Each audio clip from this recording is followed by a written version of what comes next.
Greetings once again and welcome to my new calculus channel. I am the great John Gabriel.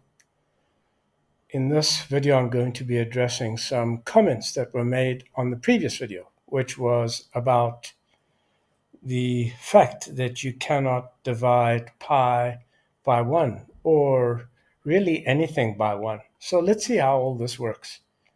So look, because you've had very poor mainstream training, you'll be tempted to say things like cat divided by cat is equal to 1. But first of all, you can't say that. So why can't you say that? Because in arithmetic, we talk about measure. So cat cannot be a unit, okay?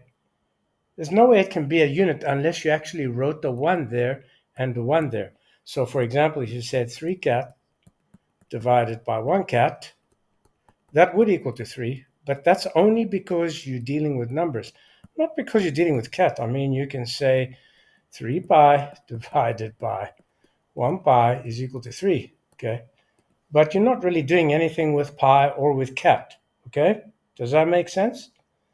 So I wanted to address that because there were some people who commented like that. Then another silly comment was the definition that I gave you for division. I gave you a definition for division. I said P divided by Q, P divided by Q means the measure of P using Q as a unit and or equal parts of Q. That's what you do in algebra. So let's see how it works with this guy here, right?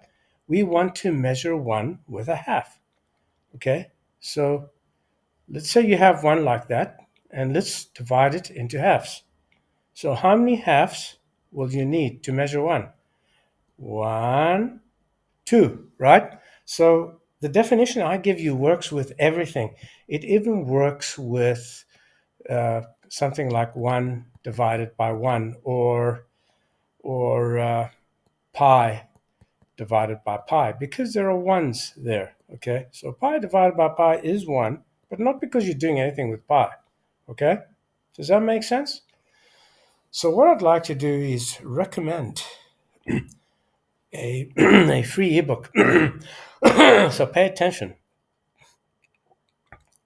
Here on Amazon Kindle, you can buy my ebook for just $10.99, okay?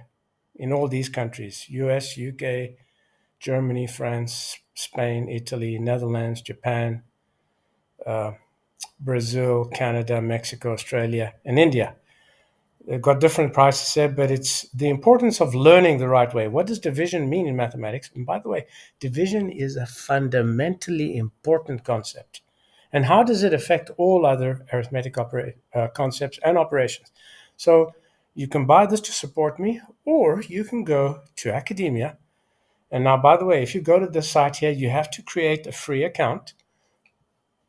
Pay attention, because if you ask me in this comment section why you cannot access a link and you get 404, it means you're a moron. Okay, so what you'll have to do is you have to create a free account here, right, on academia, in order to be able to, why do I do that? I wanted to go to my profile. In order to be able to view the article, this article here, learning the correct way,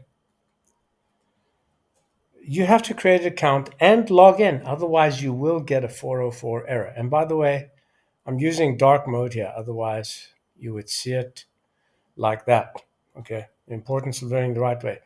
This one has a watermark because you're not paying for it. But I mean, if that doesn't bother you, it's just as good as the one that you can get on academia.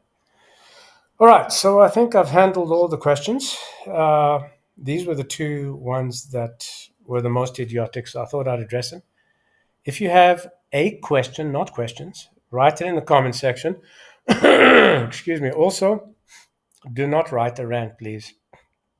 I have poor eyesight. I don't read most comments, if you must know. So I'm telling you so that you don't waste your time, because I'm probably not going to read most of the stuff you write. What I normally do is I just go through some interesting ones and I delete the whole lot. I don't read them. I can't read. I have poor eyesight. So Follow me on academia.edu, become a member of the new Calculus Discord. It's this guy here. There's an invite in the details section where you can come there. If you come here as a troll, by the way, you'll be booted out immediately. So you'll have access to these two channels, all right? So lobby and questions. And if you become a member and you pass a 10 question multiple test, you'll have access to all these other channels. But to pass that test, you need to study a bit of new calculus, all right? So, and a bit of mathematics, because even if you're a mathematics PhD, chances that you'll pass this test are highly unlikely, and you need to get 10 out of 10 unless the owner of the channel allows you to go on because he simply likes you. Sometimes he allows people with 8 out of 10 and 7 out of 10, but I don't think you'll get in easily. That's pretty much it. I'm John Gabriel, and this is New Calculus Channel. Till next time, bye-bye.